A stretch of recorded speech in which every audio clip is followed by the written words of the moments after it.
Hello guys, good afternoon. Welcome to this video. In this video we're going to talk about the different sources of mythology and folklore. Let's begin. The first one that we have here is about Aesop's fables.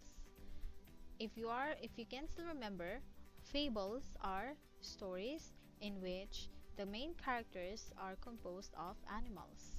And these stories are made to teach lessons or good morals especially to children. And also we have here some popular fables around the world such as the ant and the grasshopper, and also the tortoise and the hare, and etc. So there are many different types of fables that are told to children. Okay, so Aesop's Fables is a collection of fables under the name of Aesop over 2000 years ago in Greece.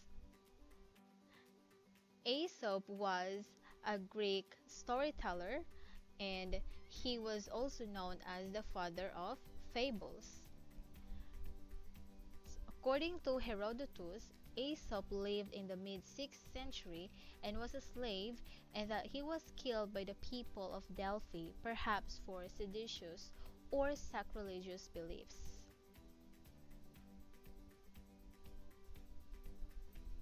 Next we have 1001 Nights.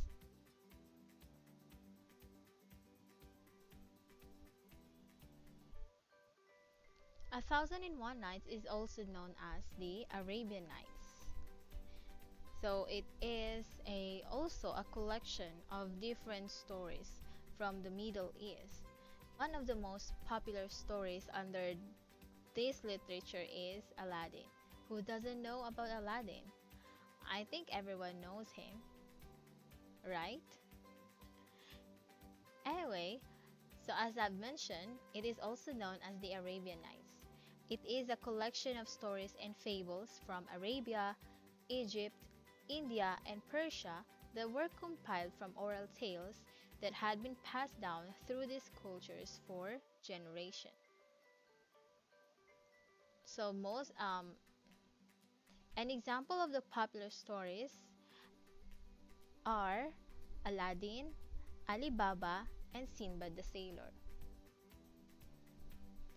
And also, one of the most notable things that we can observe in these stories is the existence of jinn. So jinn is a kind of spiritual creature who grants wishes.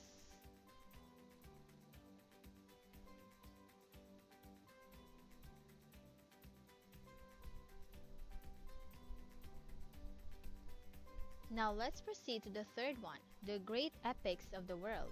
So there are many beautiful epics around the world, which are also the sources of our mythology. We have here the Iliad and Odyssey of Homer, and we also have Mahabharata and Ramayana from Indian literature, and also the Song of Roland from France. Myths and legends are usually sourced from the existing epics of the different cultures of the world. So as I've mentioned, we have the Iliad and the Odyssey of the Greeks, the Aeneid of the Romans, the Mahabharata and Ramayana of India, Beowulf of England, the Song of Roland of France, Gilgamesh of the Babylonians, and etc. These epics are one of the main sources of mythology.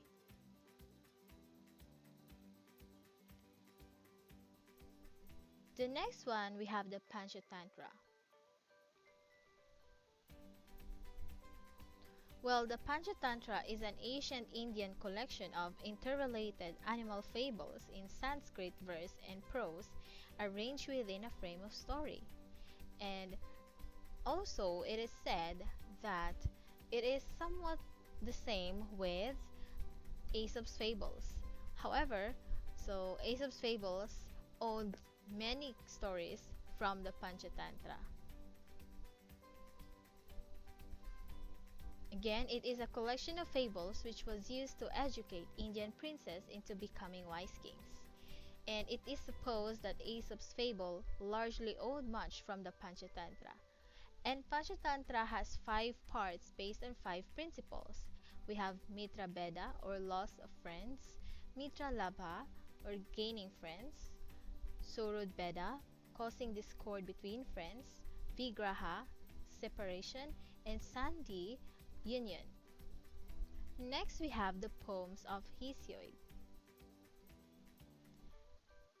Hesiod is an early Greek poet who probably flourished around 700 BC, and it is said that much of Greek mythology came from his two complete works. And two of his epics have survived. These are Theogony, or relating the myths of the gods and goddesses, and the Works and Days describing peasant life. So Greek mythology owed so much from Hesiod. Now let's proceed to the different great themes of myth. Number one on our list is creation.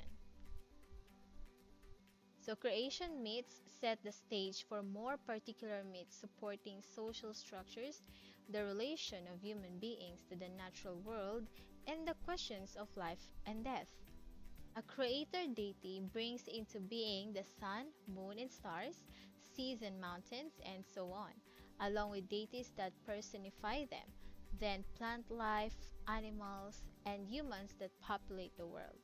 So we have many versions of creation myths around the world. Here in the Philippines, we have the myth about Malakas and Maganda, and we also have another myth about the sea, the sky, and the bird, and so on. So that's why creation myths are very interesting. Next, we have gods and goddesses. Universally, people believed in ideal beings leading them, and such deities possess human characteristics, like they have parents and offspring, and they belong to some social grouping. And it is also said that mostly the myths about gods and goddesses, so they look exactly like humans, and they act like humans. They also have feelings like humans. They fall in love, and they get hurt, and they get betrayed. An important role of mythology is to reinforce and justify relations of power and leadership. Next, we have heroic figures, heroes and heroines. Heroes and heroines are semi-divine beings. In many mythologies, they have superhuman powers through divine parentage, or they may have acquired divinity through their deeds as men or women on earth with the help of a deity, by use of magic weapons, or acquisition of magic powers through ingenuity or trickery.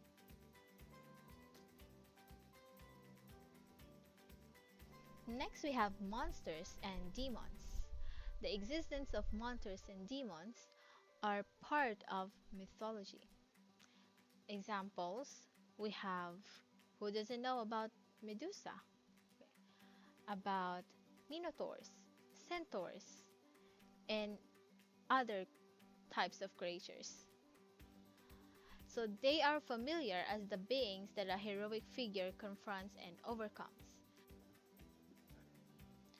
In short, we can identify the monsters and demons as the antagonist in the life of the heroes. And they always go against the will of gods and goddesses or people. Now let's proceed to animals. They are featured as wild creatures, predatory beasts or the elusive prey of hunters, or as helpful beings tamed by humans or as possessing powers. And in mythology, it is common that deities may disguise themselves as animals. Example for Zeus. Zeus once disguised himself as a swan. Next, we have the Underworld. Mythology also has stories about the Underworld. But there is a strong mythic duality when we talk about Underworld. Earth swallows up the dead, but equally it produces food plants and harbors mineral wealth.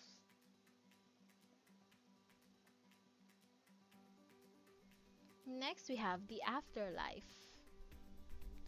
Some believe in paradise and a beautiful world after this life. The afterlife, some form of existence after death, takes as many different forms in mythologies as the culture from which they are drawn. Some speak of paradise where the pains of life on earth are left behind. And after death comes judgment. A trial is conducted, and torture awaits for those who fail the trial. But these stories may differ in different cultures. And the last one, we have the worlds destroyed. There are also mythologies about the end of the world.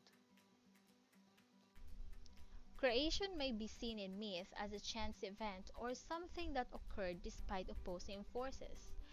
Likewise, an end to the world in its present form may be inevitable or threatened, whether by divine will, as a result of attack by forces of evil, or in punishment for human misdeeds. And again, this mythology or the different versions about this theme may differ from different culture. And that's all for today's topic. Do you have any questions? Thank you for Do you have any questions? Thank you so much for listening. See you in the next lesson.